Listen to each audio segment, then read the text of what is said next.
So today's class we're going to discuss Ayurvedic medicine in the context of nutrition and daily routine and diet. And we're going to begin our class by chanting a mantra called Medicine Master Buddha Mantra. Some of you who've been here before are used to perhaps chanting a mantra that goes Teyata Om Bekenze Bekenze Maha Bekenze Swaha. Some of you have done a short mantra for Medicine Buddha.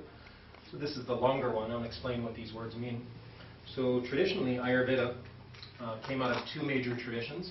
It came out of the yogic tradition, which is from Patanjali. How many heard of Patanjali? Yoga Sutras? Yeah. So basically Patanjali was a wandering ascetic monk, of the Hindu or Vedic tradition. So he was the author of the first major Ayurvedic text from 200 BC called Charaka Samhita. Samhita means scripture or commentary or sutra. And then Sushruta Samhita was the second most important one. That was authored by Nagarjuna. How many heard of Nagarjuna Bodhisattva? So Nagarjuna was a great sage monk who was the abbot of the biggest university in the world, Nalanda University, had 10,000 students, right, in 200 AD. And he compiled many Ayurvedic texts. He was considered the greatest of Ayurvedic doctors of his era, right? And then also, for some of you who are a little more technical in Buddhism, also Ashwagosha, who did the 50 stanzas in devotion to the spiritual teacher, is an Ayurvedic doctor in Aryadeva.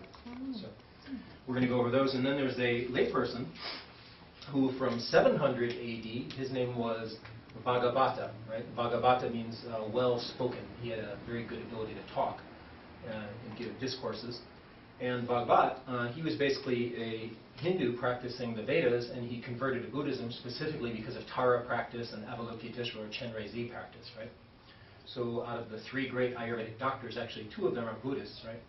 So many people speak of Indian medicine as Hindu medicine. Excuse me. However, we could actually say it's more Buddhist medicine than it is Hindu medicine. Okay. So if you'd all turn off your cell phones. All right. So the Ayurvedic medicine is focused on three major principles. One is called Vata, we'll talk about that. The other is Pitta, and the other is Kapha. And in a nutshell, we could say, just to give a placeholder for this, we could say Kapha is someone who's sort of husky or chubby or large-boned, and Vata is someone who's very skinny and small-boned and has a hard time putting on weight, and Pitta is somewhere in the middle, right? So sort of a medium-build person, thin-framed, skinny person, sort of husky or chubby person, right? So we'll talk about how to work with people who are having obesity problems, but then work with the opposite, people who are having too skinny, right? And then the people in the middle tend to have things like ulcers. They're neither skinny nor are they fat, and they tend to get acid belly and acid reflux and heartburn, that sort of stuff. Vata person tends to get constipation, that sort of thing, lots of gas and bloating. And Kapha person, they tend to get lots of mucus and runny nose or mucusy response after eating food. So we'll talk about these three. But before we do, we'll begin our class with the mantra of Medicine Buddha. So this mantra is in, of course, the Sutra of the Medicine Buddha, but it's also in a text called the Four Tantras of Tibetan Medicine, right? Called the Jushi. So it's been translated in English in 6 volumes called Encyclopedia of Tibetan Medicine. And it's basically in Sanskrit and Tibetan language, this mantra. But originally it came out of the Sutra of the Medicine Buddha. And then it's also in this text, again from 700 AD. So it's in 3 different Ayurvedic texts, this mantra. And traditionally classes are begun by speaking this mantra. So we'll do it 3 times to begin. The mantra goes like this: Om, which is the primordial sound, the sound that represents space or emptiness from which all things come. Namo means I rely upon or I learn from, I respect. Bhagavate means the world-honored one. In this case, world-honored in the area of Vaisaja. Vaisaja means medicine. So it means Om, I rely upon the one who is the world-honored, world-revered in the area of healing. So Medicine Buddha, who is this Buddha right up here in blue, is called Vaisaja Guru. Guru means master, and Vaisaja means medicine or healing. So homage to the world-honored one who is the master of medicine, who has a body that is Vaidurya. Vaidurya means lapis lazuli, or blue radiance, azure blue sky glow. And Prabha means radiance, right? So the radiance of lapis lazuli, or blue color, right? And then Rajaya means the king of what? Specifically the king of medicine. The king, the Rajaya, the king of medicine. And Tathagataya is a title of all Buddhas. It basically means thus come one. It means the Buddha doesn't come from anywhere, nor does he go anywhere. So his mind is focused and unmoving in the midst of all the turbulent ups and downs. And then Arhate means gone beyond birth and death. And particularly in this case, it being able to cure illnesses and the big illnesses that we're not in control of when we are born and when we die. And we die of illnesses and disease. So basically this Buddha has mastered those. And then Samyak Sam, Bodhi. Bodhi means enlightenment, right? It means gone beyond the duality of Vata, Pitta, Kapha. Not caught up in too much dry and coldness of Vata, and hence not afflicted by cold or by dry. This would be like desert places, right? Not afflicted by oily, humid, nor afflicted by heat, right? That's Pitta. And not affected by fatty, greasy, mucusy, cold. That would be like winter, right? So basically we could say gone beyond the duality of dry and wet, of hot and cold. Okay, those are the big attributes that make up our universe. Things are either hot or they're cold. They're either wet or they're dry. And also by wet we mean oily. Okay? So these are the principal attributes. So Bodhi, in the context of Medicine Buddha, at a basic level means nirvana. Vana means attribute or color. Nir means not. Means beyond the attributes that afflict us. Oh my God, it's so hot out, I can't take this heat, I'm sweating, I can't stand the humid climate in Hawaii. And then another person goes, oh, I love Hawaii, it's so hot and humid, I love it, right? And then another person like me goes to a cold place like Chicago and goes, oh, I love this freezing cold windiness, it's great, I feel so fresh. And the other person going, this is so much suffering in this freezing cold windiness, right? So we all have our aversions to things and our cravings to things. So it means nirvana, means beyond, nir is not, beyond the dualities of hot and cold, not afflicted by them.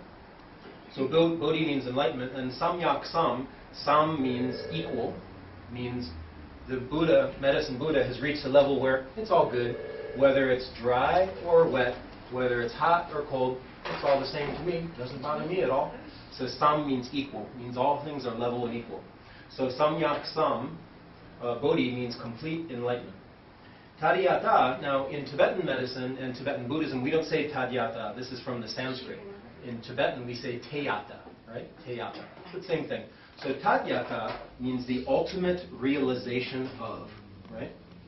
Now most people don't know that meaning. Those who chant mantras, they usually think Teyata means, and it goes like this, is how it's translated. Meaning, pay attention, this is the refrain, it's the key words of the mantra, right? But why would you need to say that, right? If it just means, and it goes like this, or here's the refrain, right? Here's the, the main verse of the song. So really, the more profound meaning of Teyata or Tadhyata is the ultimate realization of, means you really totally got it down pat. What did you get down pat? Om. That is to say that everything comes from emptiness. Everything is created by the mind. Everything is merely labeled, right?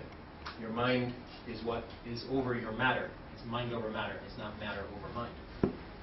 And then Baisaje, Baisaje, Baisaja. Now the Tibetans, what do they say? They go, Teyata Om, Bakenze, Bakenze, Maha, Bakenze. So Bakenze is Tibetan modification of the pronunciation of the original Sanskrit, which is Baisaje, Baisaje, Baisaja.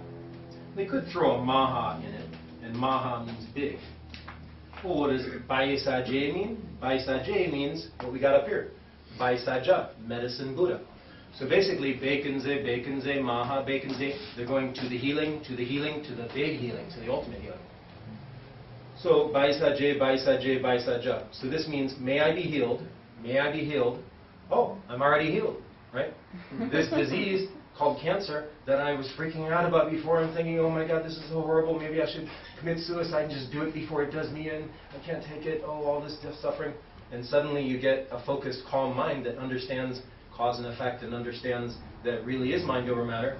And then you go, whether I have cancer or don't have cancer, it's the same to me, right? I'm still going to do my practices in the area of health and spirituality and my relationships with people. They're not going to change whether I'm sick or not sick. I'm still going to do what needs to be done to interact with the world in a balanced, healthy way. Okay? So it means, may I be healed, may I be healed. I was already healed all along. It was just my mind creating all these illnesses by overreactivity. So it also means to the healing, to the healing, to the ultimate healing, right? So the ultimate healing means to be completely beyond sickness and suffering, where even though it might come to you, it doesn't afflict your mind, right? So it's Baisaje, Baisaje, Baisaja. So this means present tense, present tense. May I be healed, may I heal. And Baisaja means past tense. Oh, it's already done. So what the Tibetans do is they throw Maha, means big, big healing. Samudgate is a word in Sanskrit that means start the mantra with Om and end the mantra with Om. Yeah? So Samudgate sort of means like sandwich, right? You've got all these words here, and then you have two slices of bread. The Om slice of bread, and at the end, the Om slice of bread again. And in between is everything else. So whenever you see Samudgate, it means start with Om, end with Om. And Swaha means to swallow. It means you chant these words, and then you swallow them, and they become part of every cell in your body. And then you poop them out, and they nourish the earth and the fertilizer, and that nourishes the plants, and the whole cycle continues on. So Swaha means blessed be. It means so be it. It means auspiciousness. It means it's all created by our minds. Our minds are creating all the trouble and all the non-trouble. So there you go. And Swaha means may I have realizations, may it come true that I really reach the ultimate state of good health, which is to not be afflicted when there's lack of good health. You don't think of it as sickness. Right? It's just how it is. It is thus. Thus means that's just how it is. Okay, so let's chant that mantra to begin our class. So we start with Om. Om Namo Bhagavate Vaisaja Guru Vaidurya Pravaha Rajaya Tathagataya Arahate Samyak Sambodhihi Kariyata Om Vaisaje Vaisaje Vaisaja Samgate Swaha Om. I'll chant it 2 more times. Om Namo Bhagavate Vaisaja Guru Vaidurya Pravaha Rajaya Tathagataya Arahate Samyak Sambodhihi Tariyata Om Vaisaje Vaisaje Vaisaja Samgate Swaha Om Namo Bhagavate Vaisaja Guru Vaidurya Pravaha Rajaya Tathagataya Arahate Samyak Sambodhihi Tariyata Om Vaisaje Vaisaje Vaisaja Samgate Swaha. So this mantra is normally chanted 108 times, which would take you a half hour to do the whole long one. But at minimum, you should just chant Om Namo Bhagavate Vaisaja Guru, simply Namo Vaisaja Guru, right? So that's the core of the mantra, is just medicine master, until you start to master healing and master good health. And then the other heart of the mantra is simply just to chant Teyata Om Vaisaje Vaisaje Maha Vaisaje, or Vaisaje Vaisaje Vaisaja.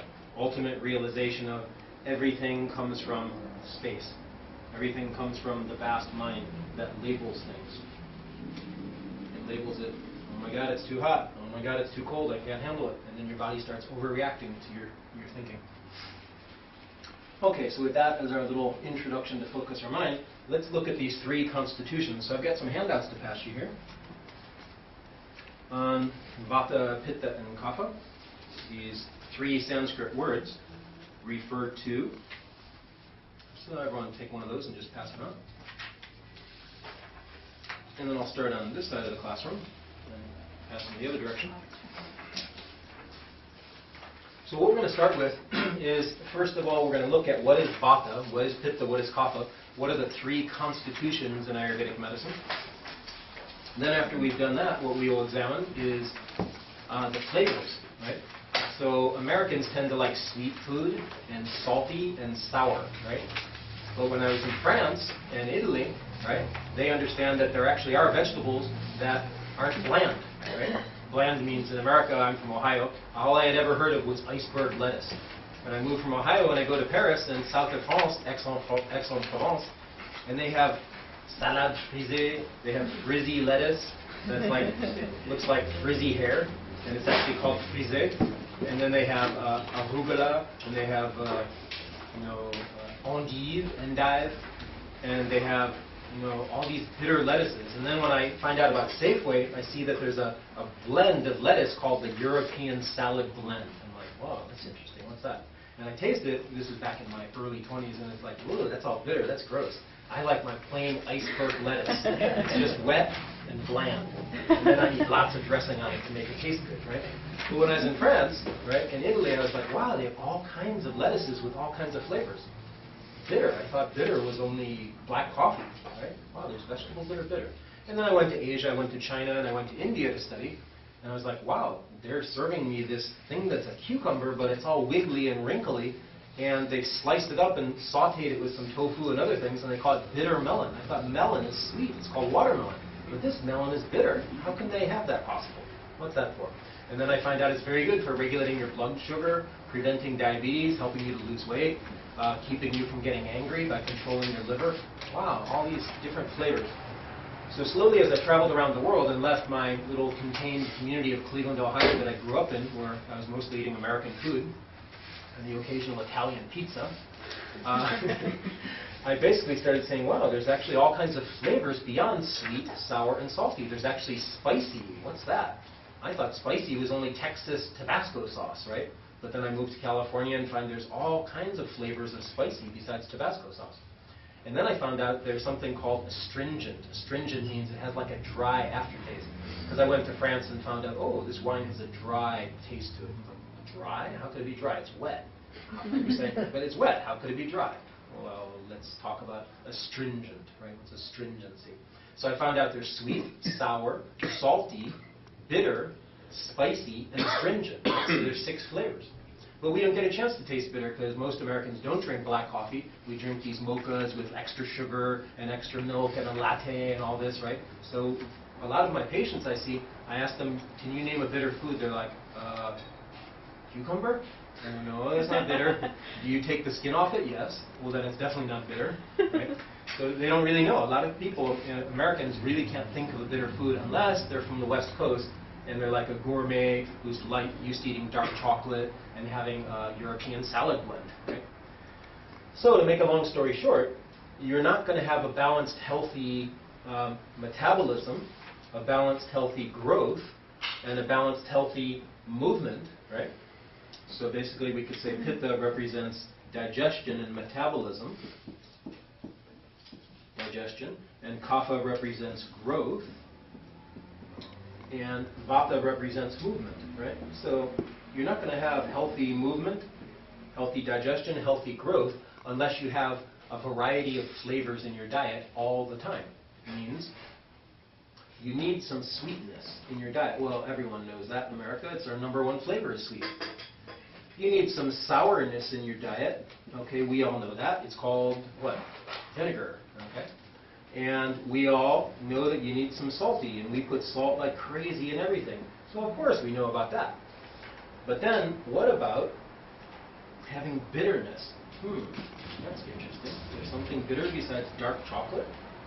So we need bitterness in our diet. And that's why if you talk to your grandmothers, right, if they're aware of this, they might say, probably more like your great-grandma, they'll go, you should take some bitters. And you're like, what's that, Grandma? Never mind, they're not even available, But basically, there's these Swedish bitters some people might know about, or putting some bitters on some food, but it's like, what's that? We've never even heard it. We're totally out of touch with that. So basically, bitters help digestion. So we have sweet, sour, salty, bitter, and then we have spicy. Spicy means pungent. So pungent, some people call it acrid. Acrid comes from the French acre, right? Acre. So pungent means spicy.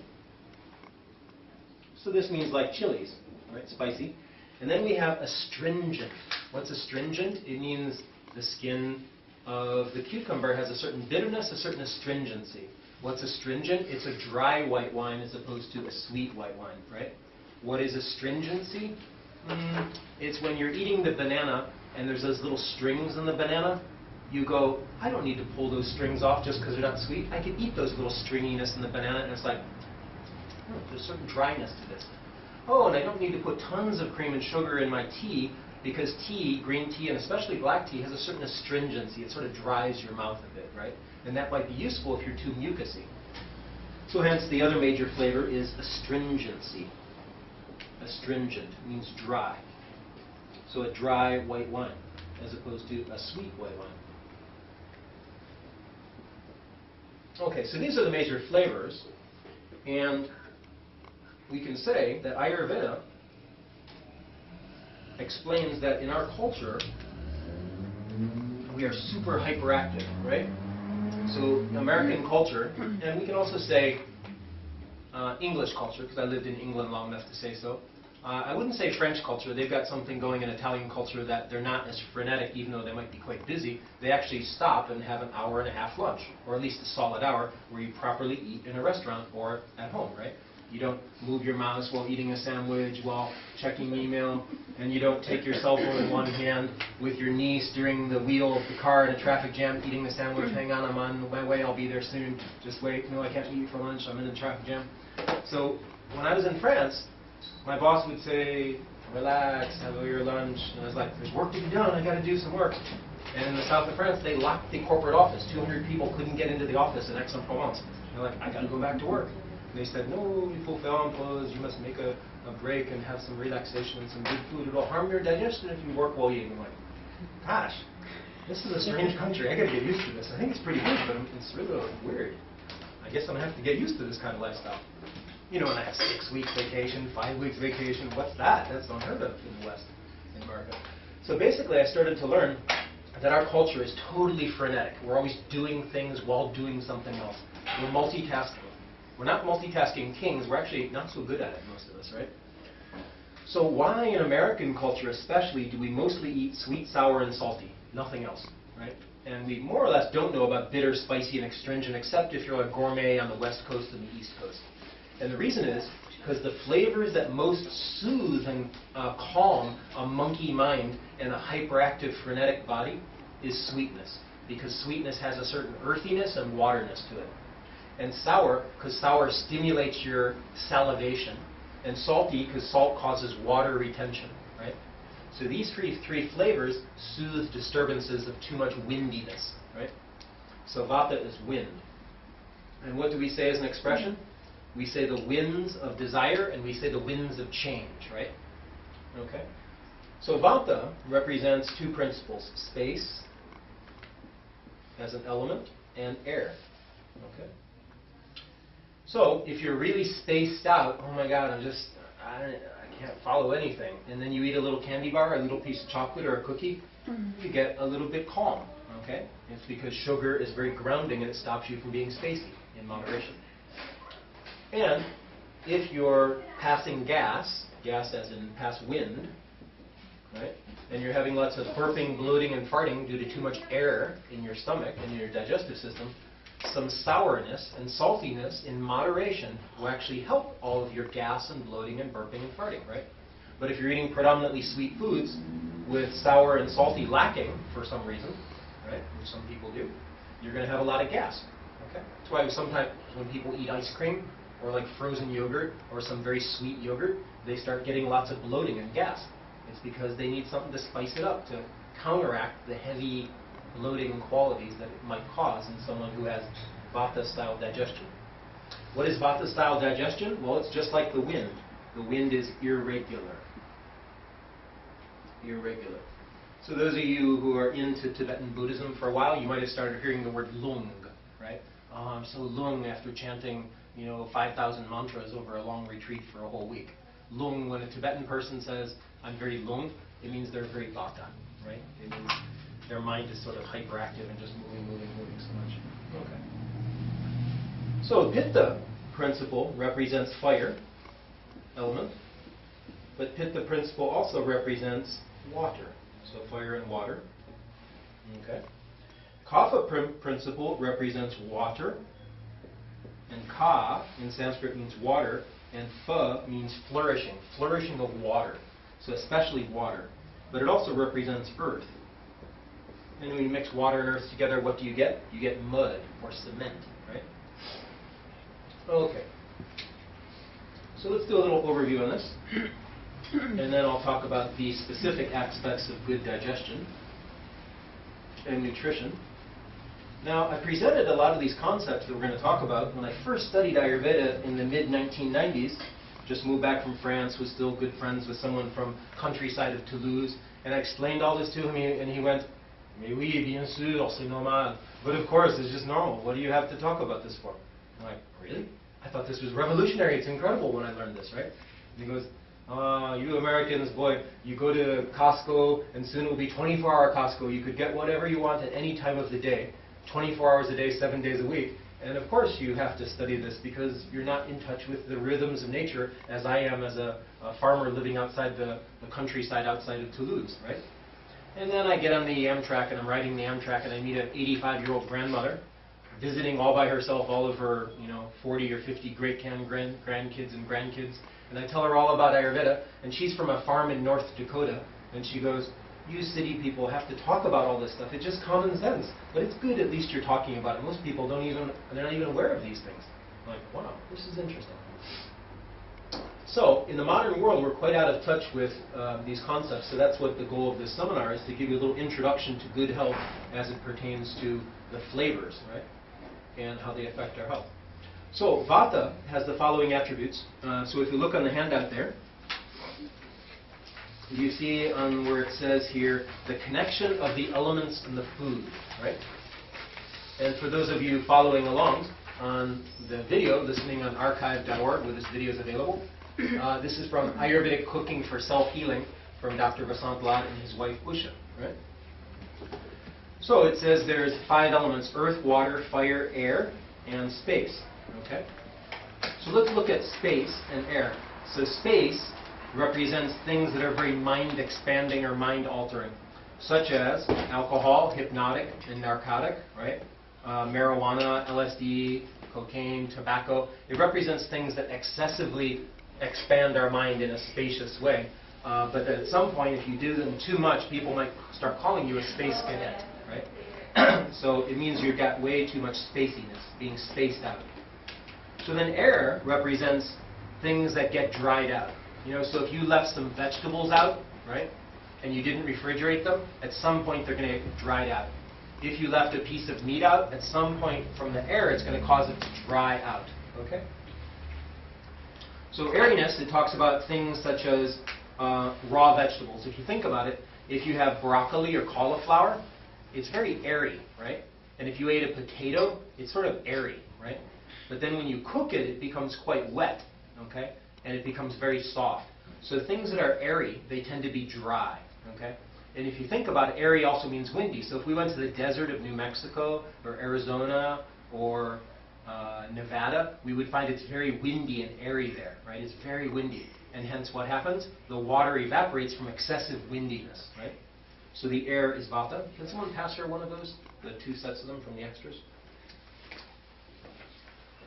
Okay, so that's space and air. So the next one is fire. Fire represents in food things like chili peppers, red chilies, green chilies, garlic, cloves. Spicy food, ginger, turmeric. Turmeric's not too spicy, but mostly things that are hot and burn. Why do onions make you cry? Because they've got a certain fieriness that is intense on the eyes. It irritates the eyes.